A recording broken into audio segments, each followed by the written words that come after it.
সবচেয়ে বেশি দোয়া কবুল হয় কুরবানির ঈদের ঠিক আগের দিন অর্থাৎ আরাফাহর দিনে। আল্লাহর কাছে দুনিয়া এবং আখিরাত উভয় জাহানেরই কল্যাণ চেয়ে নেবেন আর বেশি বেশি এই দোয়া পড়বেন, রব্বানা আতিনা ফিদ দুনিয়া হাসানা ওয়া ফিল আখিরাতি হাসানা ওয়া কিনা আযাবান নার। অর্থ, হে আমাদের প্রতিপালক, আমাদের দুনিয়াতেও কল্যাণ দিন, আখিরাতেও কল্যাণ দিন এবং আমাদের জাহান্নামের আগুন থেকে রক্ষা করুন।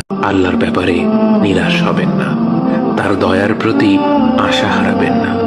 যখন কোনো বান্দার জন্য দুনিয়া সংকীর্ণ হয়ে আসে, বিশেষ করে যখন আপনাকে মানুষ পরিত্যাগ করে এবং বিশেষ করে এমন কেউ যার উপর আপনি আস্থা রাখতেন কিন্তু সে আপনাকে নিরাশ করেছে, সেই সময়ে জেনে রাখবেন যে আল্লাহ চাচ্ছেন আপনি তার শরণাপন্ন হন। এই পৃথিবীর সবচেয়ে সুখী মানুষ হচ্ছে সে যে আল্লাহর দিকে তার মুখ ফেরায়। আল্লাহর ব্যাপারে নিরাশ হবেন না, তার দয়ার প্রতি আশা হারাবেন না।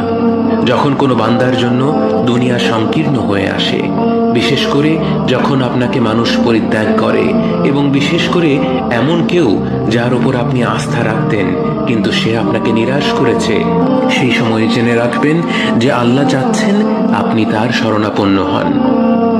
এই পৃথিবীর সবচেয়ে সুখী মানুষ হচ্ছে সে যে আল্লাহর দিকে তার মুখ ফেরায়।